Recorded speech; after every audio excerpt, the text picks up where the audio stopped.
नमस्कार साथियों, मैं अतुल कुमार दीक्षित और आप सभी का अपने YouTube चैनल पर बहुत बहुत स्वागत करता हूं। और एक बार फिर से कुछ लर्निंग मटेरियल के साथ गोपाल दास नीरज के द्वारा लिखित ये कविता, आप इससे जुड़े हैं, आपके सिलेबस में है या नहीं, आप एक बार इसको सुने जरूर, क्योंकि बहुत ही संदेशपरक, मोटिवेशनल, खग उड़ते रहना। प्रस्तुत कविता में पक्षी के माध्यम से मनुष्य को जीवन भर क्रियाशील रहने का संदेश दिया गया। तो पहले इसका सस्वर वाचन करेंगे और उसका फिर अर्थ भी समझेंगे।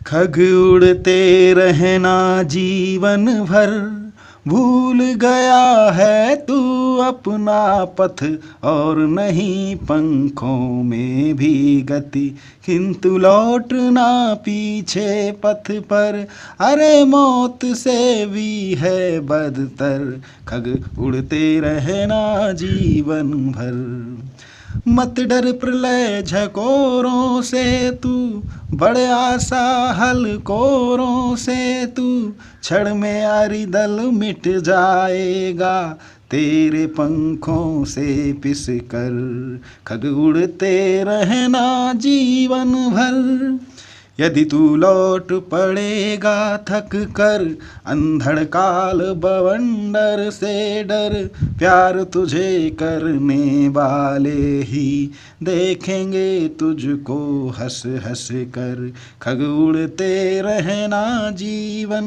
भर, और मिट गया चलते चलते मंजिल, पथ तय करते करते खाक चढ़ जाएगा जग, उन्नत भाल और आँखों पर। खग उड़ते रहना जीवन भर। तो ये गोपाल दास नीरज, जिनका जन्म 4 जनवरी सन 1925 को हुआ था, ये प्रेम और सौंदर्य के अनंतम गायक और वर्तमान समय में सर्वाधिक लोकप्रिय कवि है। तो चलिए इसका अर्थ समझते हैं। प्रस्तुत कविता में कवि कहना चाहता है कि हे पक्षी, यानी कि हे मनुष्य, तू जीवन भर उड़ता रहा। वैसे तू अपना रास्ता भटक चुका है और तेरे पंखों में भी अब वो बात नहीं, वो गति नहीं। फिर भी पीछे मत लौटना, क्योंकि वह मौत से भी बदतर है।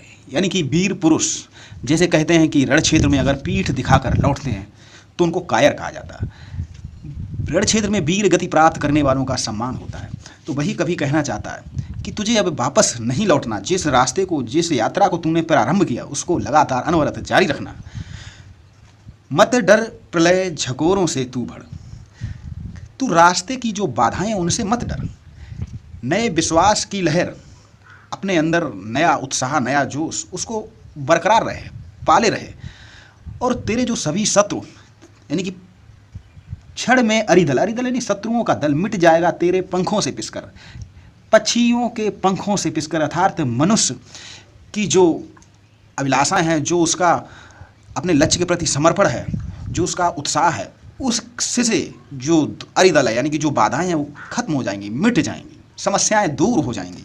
यदि लौट पड़ेगा थक कर, अंधड़ काल बवंडर से डर। और अगर तू बीच रास्ते में तेरे मार्ग में आने वाली बाधाओं से डर कर, घबरा कर अगर तू लौटेगा, तो जो तेरे अपने हैं, तेरे चाहने वाले हैं, तेरे जो खास हैं, तेरे प्रिय हैं, जहाँ तक कि तेरी खुद की पत्नी, तेरे पुत्र, तेरे माता पिता, सबका सर नीचा हो जाएगा और वो ही तुम्हारा परिहास करेंगे, तुम्हारे ऊपर व्यंग कसेंगे। इसलिए हे वीर, तू जिस रास्ते पर चल निकला, जिस लक्ष्य को तूने भेदने का मन में ठाना है, उसको तू अब भेद कर रहे, उसे बीच में नहीं छोड़ना।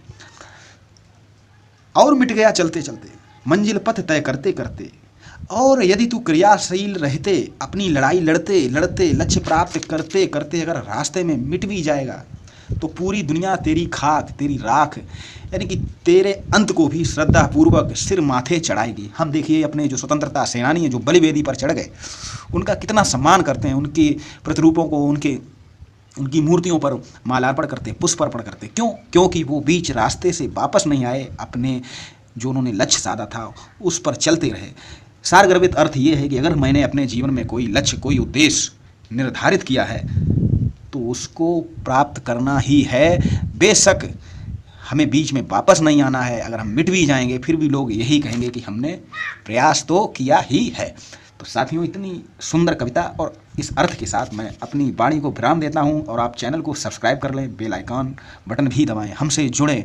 हम अपने इस चैनल के माध्यम से आपको लिटरेचर, साहित्य, संदेशपरक वीडियो आप तक पहुंचाते रहेंगे और आप उसका लाभ उठाते रहेंगे। नमस्कार।